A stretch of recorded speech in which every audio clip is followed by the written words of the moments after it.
ईश्वर सत्य, ब्रह्म सत्यम, जगन मिथ्या। भागवत एक प्रश्न से प्रारंभ होती है। धर्म प्रोज्यति कई तवोत्र परमो निर्मत सराणाम सताम, वेद्यम वास्तवमत्र वस्तु शिविदम तापत्रयोन मूलनम। तीनों प्रकार के दुखों को नाश करने की सामर्थ्यता किसी के भीतर है तो श्रीमद् भागवत के भीतर है। दैहिक दैविक भौतिक तापा, राम राज्य काहू नहीं व्यापा। सारे आपदाओं को, सारे दुखों को दूर करने की सामर्थ्यता किसी के भीतर है तो भागवत के भीतर है। अच्छा, भागवत क्या है? एक पका हुआ फल है जिसे हमें केवल पीना है। पिबत भागवतम रसमालयम मुहुरहो रसिका भुवि भावुकाः। अच्छा, ये भागवत किनको सुनना चाहिए? भागवत कौन सुने और कौन ना सुने इसके भी श्रोता निश्चित किए गए हैं। आपने देखे होंगे बैल के सामने यदि आप हरी हरी घास रखें और भूसा रखें और बढ़िया से कुछ पकवान रख दें तो जो बैल होता है ना, वो तीनों को एक जैसा खाता है ना। मतलब बैल के सामने आप कुछ भी रखिए वो एक तरीके से खाएगा, जबकि हंस के सामने दूध और पानी मिक्स करके रखिए तो हंस क्या पी लेगा? हंस का खाना पीना बैल से बिल्कुल अलग है। बैल सब चीजों को अपने हिसाब से, अपने ढंग से खाता है, जबकि हंस दूध दूध पी लेता है और पानी पानी छोड़ देता। तो भागवत के श्रोता कैसे होने चाहिए? बैल जैसे नहीं होने चाहिए। भागवत के श्रोता भी हंस जैसे होने चाहिए। भागवत सुनने के अधिकारी कौन है? सब नहीं है।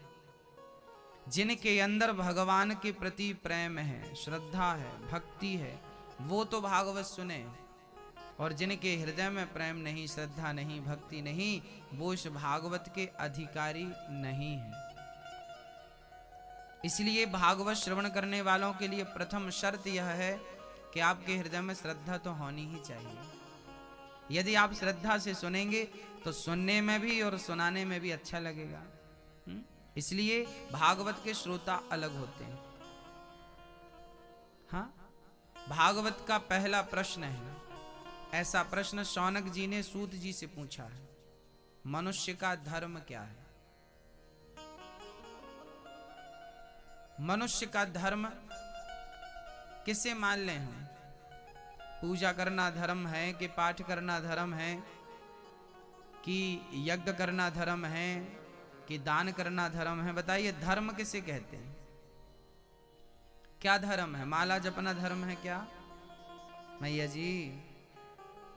तो सवेरे सवेरे दान करना धर्म है क्या? तो क्या मंदिर जाना धर्म है? धर्म क्या है बताइए? धर्म क्या है? बोलो। धर्म के बारे में आप लोग जानते होंगे, कुछ कुछ जानते हैं सो बोलिए, नहीं जानेंगे तो फिर हम बताएंगे आपको अपनी मति अनुसार। धर्म किसे कहते हैं? धर्म की परिभाषा जरा बहुत गंभीरता से समझिएगा। शास्त्र जो आदेश देते हैं उस आदेश को मानना ही धर्म है, और उस आदेश को ना मानना ही अधर्म है। माँ बाप ने कहा कि बेटा तुम्हें वनवास जाना है, तो माँ बाप की आज्ञा को मान लेना क्या हुआ? क्या हुआ? धर्म। और नहीं मानना क्या हुआ? अधर्म। वेद जो कहते हैं उस बात को मान लेना, गीता जो कहती है उसको मान लेना, उस मार्ग पर चल पड़ना ही धर्म है। शास्त्र कहते हैं सत्य बोलो। अब देखिए, हमने ये तो कह दिया कि शास्त्रों की बात आप मान लो, गीता की बात आप मान लो, वेदों की बात मान लो, पर पहले ये भी तो पता चला कि वो कह क्या रहे हैं। हाँ, तो वो क्या कह रहे हैं जरा सुनिएगा। वेद कह रहे हैं शास्त्र कह रहे हैं, पुराण कह रहे हैं, दर्शन कह रहे हैं, उपनिषद कह रहे हैं कि सत्यम ब्रूयात। क्या कह रहे हैं कि सत्य बोलो, सत्यम वद। क्या कह रहे हैं हमारे शास्त्र? सत्य बोलो। क्या कह रहे हैं? सत्य बोलो। इसका अर्थ है कि शास्त्र कह रहे हैं, तुलसीदास जी भी यही बात कही कि सत्य बराबर तप नहीं, झूठ बराबर पाप, जाके हृदय सांच है, प्रभुता के हृदय आप। सत्य ही वेद कह रहे हैं, सत्य बोलो।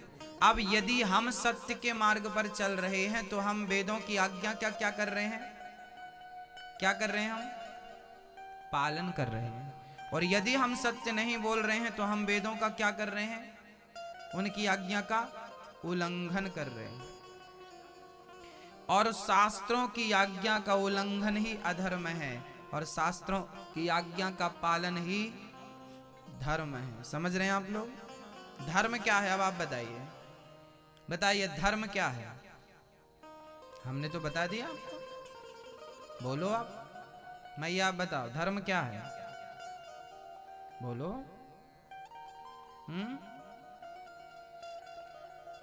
धर्म क्या है बताइए? शास्त्रों की, वेदों की आज्ञा का पालन ही क्या है? धर्म है।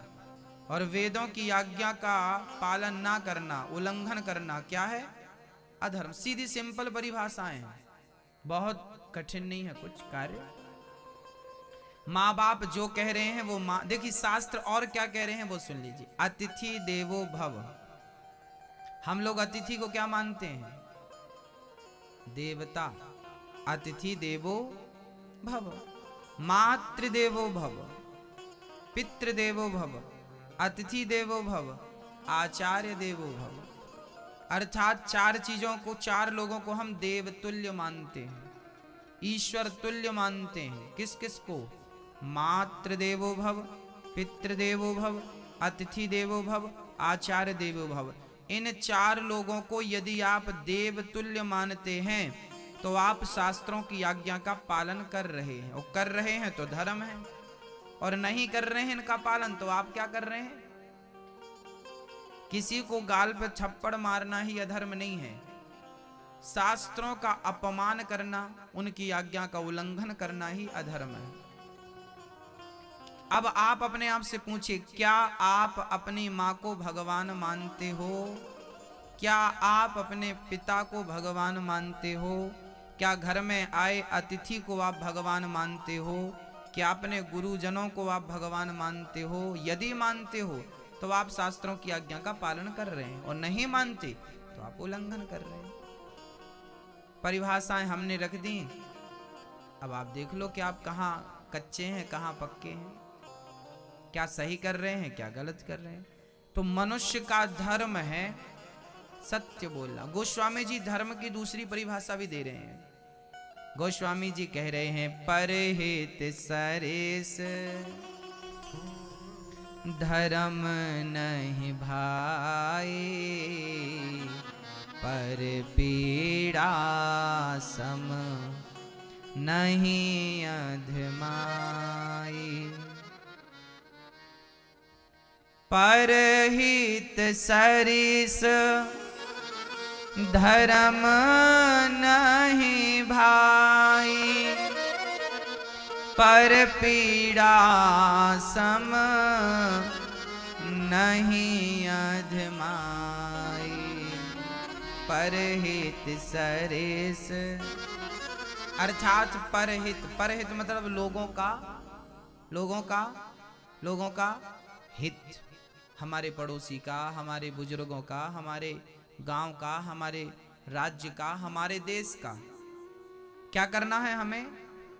हित तो करना है, कभी भी किसी का अहित हमें नहीं करना। कोशिश करिए कि आप सबका भला कर सकें। आप किसी का बुरा क्यों करेंगे? क्यों करें? हम सोचें भी क्यों किसी के बारे में? क्या हमें यह सोचना चाहिए कि पड़ोसी के घर में आग लग जाए? हाँ, क्या हमें सोचना चाहिए कि पड़ोसी मर जाए? क्या हमें सोचना चाहिए कि पड़ोसी को के साथ बुरा हो? ना, किसी के बारे में भी सोचिए तो अच्छा सोचिए। सर्वे भवन्तु सुखिनः।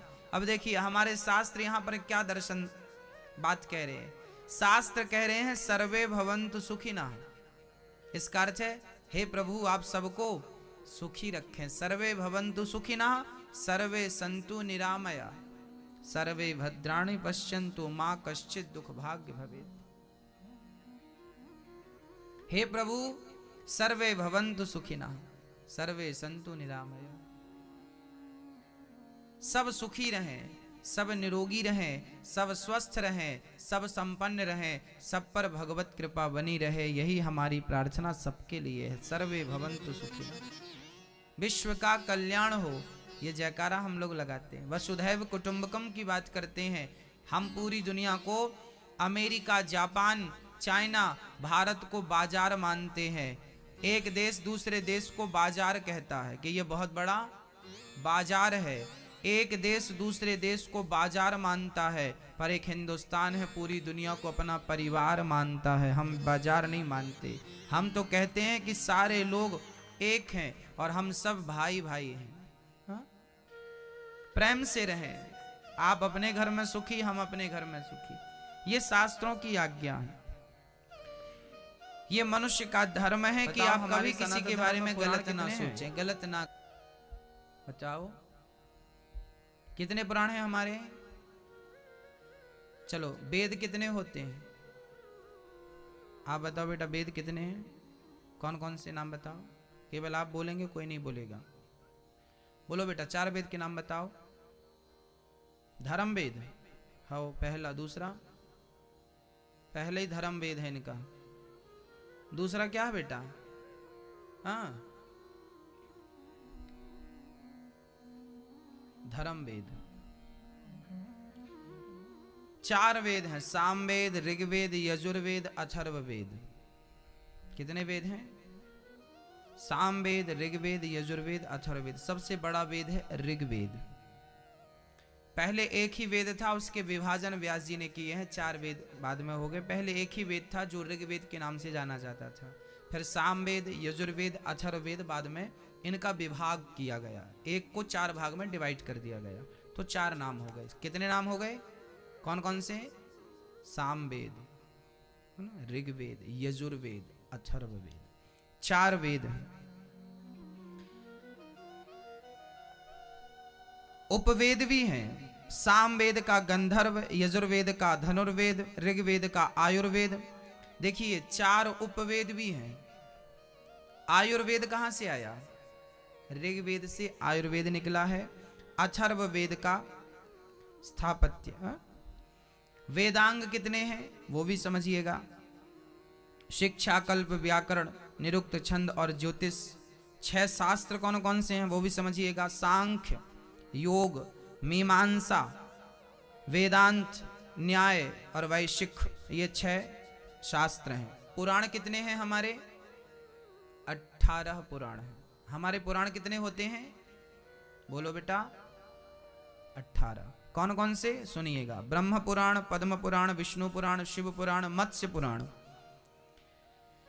हाँ, ब्रह्म पुराण, पद्म पुराण, शिव पुराण, नारद पुराण, विष्णु पुराण, श्रीमद् भागवत महापुराण, मार्कंडेय पुराण, अग्नि पुराण, भविष्य, लिंग, ब्रह्म वैवर्त, बाराह, स्कंद, वामन, कूर्म, मत्स्य, गरुण तथा ब्रह्मांड पुराण। ये 18 पुराण। सबसे अंत में श्रीमद् भागवत महापुराण को व्यास जी ने लिखा।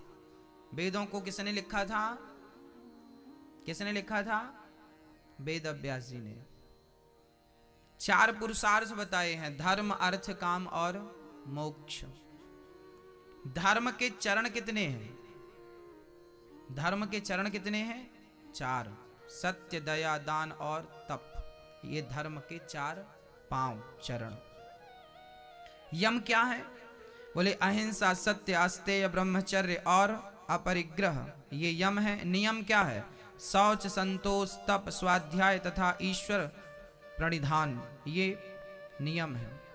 अष्ट सिद्धि कौन कौन सी? कहते हैं ना, अष्ट सिद्धि नवनिधि के दाता असवर दीन जानकी माता। अष्ट सिद्धि कौन कौन सी हैं? अणिमा, महिमा, गरिमा, लघिमा, प्रात्री, प्राकम्य, इंसित्व तथा वशित्व, ये अष्ट सिद्धि हैं। नवनिधि कौन कौन सी हैं? नवनिधि है रिद्धि, सिद्धि, तुष्टि, पुष्टि, श्री, लाभ, शुभ, आमोद और प्रमोद, ये हैं गुण। अष्ट सिद्धि नवनिधि के दाता, ऐसा असवर दीन जानकी माता। भगवान के अनन्य प्रिय भक्त श्री हनुमान जी महाराज को ये वरदान माता सीता ने दिया था अष्ट सिद्धि नवनिधि का। कभी कभी समझ में नहीं आता कि अष्ट सिद्धि क्या है, नवनिधि क्या है, इसलिए हमने आपको बता दिया। शास्त्र बहुत हैं, शास्त्रों का सार क्या है? अब हम देखिए 18 पुराण और 4 वेद और 6 शास्त्र यदि पढ़ लें तो विद्वान तो हो जाएंगे, पर सार तक शायद ना पहुंच पाए। तो आइए हम आपको सार की ओर ले चलते हैं। सार क्या है? बोले 4 वेद 6 शास्त्र में बात मिली है दोय, दुख दीन है दुख होत है, सुख दीन है सुख होय। जैसी करनी वैसी भरनी वाली बात आ गई। को न काहू को सुख दुख कर दाता वाली बात आ गई। निज कृत कर्म भोग सब भ्राता वाली बात आ गई। इसका सीधा तात्पर्य यह है कि हम जैसा कर्म करते हैं वैसा हमें परिणाम प्राप्त होता है। इसलिए परिणाम अच्छा चाहते हैं यदि आप, तो कर्म अच्छा करिए, है ना। अच्छा रिजल्ट चाहते हैं तो आपको अच्छा कर्म करना पड़ेगा।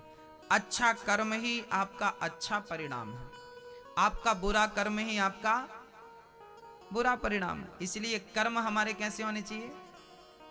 बहुत अच्छे होने चाहिए, बहुत अच्छे हमारे कर्म होने चाहिए। तो शास्त्रों का सार क्या है? शास्त्रों का सार है कि अच्छा करोगे तो अच्छा मिलेगा, बुरा करोगे तो बुरा। और शास्त्रों का सार है राम नाम। बोलो राम, बोलो राम, बोलो राम, राम।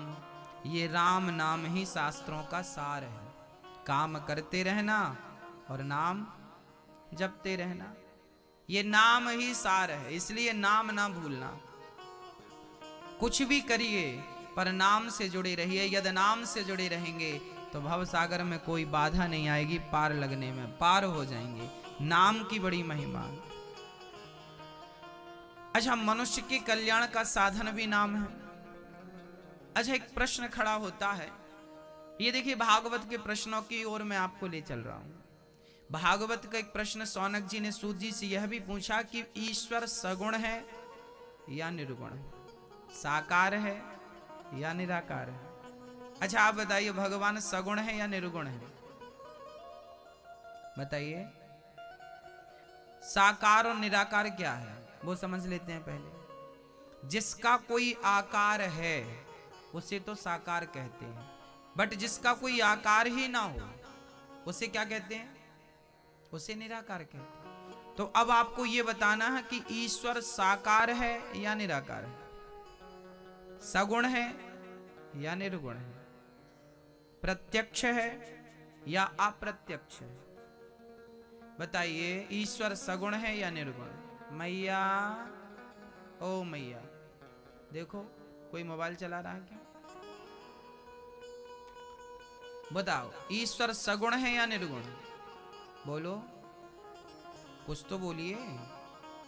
ईश्वर सगुण है या निर्गुण? सगुण है। कैसे सिद्ध करिए? ईश्वर यदि सगुण है सिद्ध करके बताइए कैसे। यदि कोई कहे कि ईश्वर निर्गुण है तो सिद्ध करके बताइए कैसे निर्गुण है। सिद्ध तो करना पड़ता है ना। ईश्वर सगुण भी है और निर्गुण भी है। अब हम सिद्ध करके आपको बताते हैं। ईश्वर सगुण भी है और ईश्वर निर्गुण भी है। आइए हम आपको सिद्ध करके बताते हैं कैसे। जैसे पानी, पानी का कोई आकार नहीं होता, इसलिए उसे निराकार कहते हैं। हाँ, पानी का कोई आकार नहीं होता इसलिए उसे क्या कहते हैं? निराकार। पर वही पानी यदि आप गिलास में भर के फ्रिज में रख दो तो आधे घंटे के अंदर वो पानी क्या बन जाएगा? बर्फ बन जाएगा। और पानी तो अभी निराकार था, पर पानी जब बर्फ बना तो उसका एक आकार हो गया कि नहीं? बर्फ का आकार होता है कि नहीं? हाँ या ना? पानी का आकार तो नहीं होता, पर पानी जब बर्फ बन जाता है तो उसका एक आकार होता, अर्थात वो निराकार भी था और साकार भी है। उसी प्रकार जैसे पानी निराकार है ऐसे ईश्वर निराकार है, पर पानी को फ्रिज में रख दो तो वो साकार हो जाता है। उसी प्रकार जब भगवान कभी भक्तों के प्रेम की फ्रिज में प्रवेश करता है, श्रद्धा की फ्रिज में प्रवेश करता है, तो वही परमात्मा जो निराकार था भक्तों के लिए साकार बन करके प्रकट हो जाता है। तो ईश्वर निराकार भी है और ईश्वर साकार भी है। तो कोई निराकार की पूजा करता है तो कोई साकार की पूजा करता है। दोनों अपनी जगह सही है, पर इनमें श्रेष्ठ कौन है मैं वो आपको बता दूं। श्रेष्ठ है साकार, सगुण उपासक परहित निरत नीति दृढ़ नेम, तेनर प्राण समान मम जिनके द्विज पर प्रेम। ऐसा भगवान श्री राम कह रहे हैं। सगुण उपासक, देखिए निर्गुण तक जाना बहुत कठिन है, निराकार तक पहुंच पाना बहुत कठिन है। पहुंच जाना ऐसा नहीं है कि कोई नहीं पहुंच सकता, पहुंच सकता है, पर बहुत कठिन काम है ना? एक आम आदमी कम पढ़ा लिखा वो निराकार की ओर नहीं जा सकता, उसे साकार चाहिए। इसलिए हमारे मंदिरों में मूर्तियां हैं। मंदिर में जो भगवान बैठे हैं वो साकार हैं कि निराकार हैं? बोलो, साकार है। एक सज्जन ने हमसे पूछ लिया, मैया जी कि जब भगवान निराकार है तो फिर उसके लिए मंदिर बनाने की क्या जरूरत है? वो तो निराकार है, निर्गुण है, उसका कोई आकार नहीं है। यदि ईश्वर निराकार है तो फिर उसके मंदिर क्यों बनाए जाते हैं? आइए इस प्रश्न का भी हम आपको समाधान दे दें। भक्तों, बात क्या है, जरा सनातन धर्म को ना गहराई से समझने की जरूरत है। अच्छा एक बात बताओ, आपने अपनी मम्मी को, माँ को देखा कि नहीं? क्योंकि कुछ लोगों की माँ ना जन्म लेते ही मर जाती है। कुछ बच्चे अपने माँ का मुंह, जैसे आपके सामने आपकी माँ की फोटो को कोई जला दे, लातों से उसे कुचल दे, तो आपको क्या लगेगा? ये तो मेरी माँ का अनादर है। क्या आप अपनी आंखों के सामने अपनी माँ की तस्वीर जलते हुए देख सकते हैं? जबकि तस्वीर में कोई जान नहीं है, फिर भी उस तस्वीर के माध्यम से माँ का चिंतन हो जाता है। उसी प्रकार ये देखिए, ये भगवान का चित्र है ना, ये कनक बिहारी जी का चित्र है। ये एक चित्र मात्र है, परंतु जब मैं इसे देखता हूं तो क्या दिखता है? मुझे इसके पीछे अपने अपने भगवान नजर आ जाते हैं, राम और सीता नजर आ जाते हैं। इससे मैं वहां तक पहुंच जाता हूं। ये एक मात्र साधन है। जैसे ट्रेन मंजिल तक पहुंचाने का एक साधन है या नहीं? आपको यहां से कटनी जाना हो, शहडोल जाना हो, तो आप बस में जाएंगे, कार में जाएंगे, गाड़ी से जाएंगे। गाड़ी, कार, बस, ट्रेन एक साधन है मंजिल तक पहुंचाने के लिए। उसी प्रकार हमारे अपने लोग जब दूर हो जाते हैं ना, तो तस्वीर एक साधन हो जाती है। उसी प्रकार हमारे बाप दादों ने मंदिर बनवाए थे कि ईश्वर तक पहुंचने का एक साधन हो जाएगा। मंदिर क्या है? मंदिर एक साधन है उस ईश्वर तक पहुंचने का। वृंदावन में बिहारी जी का मंदिर किसकी याद दिलाता है? कृष्ण के बाल स्वरूप की याद दिलाता है। अयोध्या के कनक बिहारी जी राम सीता कनक भवन में बैठे हैं, वो किसकी याद दिलाते हैं? बोले वो राजा राम की याद दिलाते हैं। राम राजा बन के ऐसे बैठे थे जैसे यहां पर ठाकुर जी बैठे हैं। द्वारिकाधीश जब हम जाते हैं तो वो द्वारिकाधीश हमें कौन सी याद दिलाते हैं? बोले भगवान कृष्ण जब वृंदावन छोड़कर, मथुरा छोड़कर जब द्वारिका पहुंचे तो द्वारिका में राजा बन के इस भांति बैठे थे जैसे द्वारिकाधीश बैठे। वो द्वारिका की याद दिलाते हैं। हाँ, तो जगन्नाथ भगवान गोपियों के प्रेम की याद दिलाते हैं।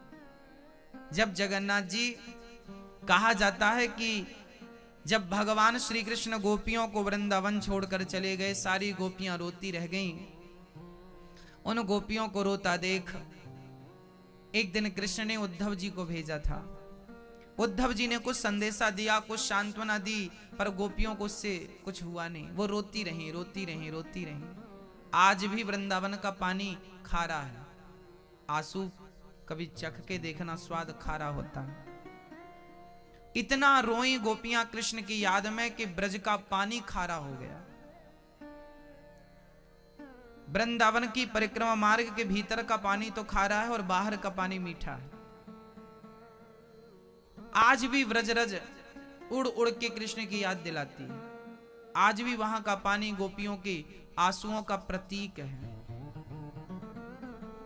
जब भगवान श्री कृष्ण 100 साल बाद गोपियों से मिले तो कहां मिलना हुआ? कृष्ण वृंदावन छोड़ के गए थे 11.5 साल की उम्र में, और मिलना कब हुआ? पूरे 100 साल बाद। कहां मिलना हुआ? कुरुक्षेत्र में। एक दिन कुरुक्षेत्र में जब मिलना हुआ ना, तो भगवान श्री कृष्ण की 16,108 पत्नियों ने मां यशोदा के पांव पकड़ लिए, क्योंकि भगवान कृष्ण की पत्नियां यशोदा को सास के रूप में देखती थी कि ये हमारी सासू मां है। सास के पांव पकड़ लेती हैं और यशोदा मां से लिपट कर वो बहुएं कहती हैं कि मां, मुझे कृष्ण की वो कथाएं सुनाइए जिस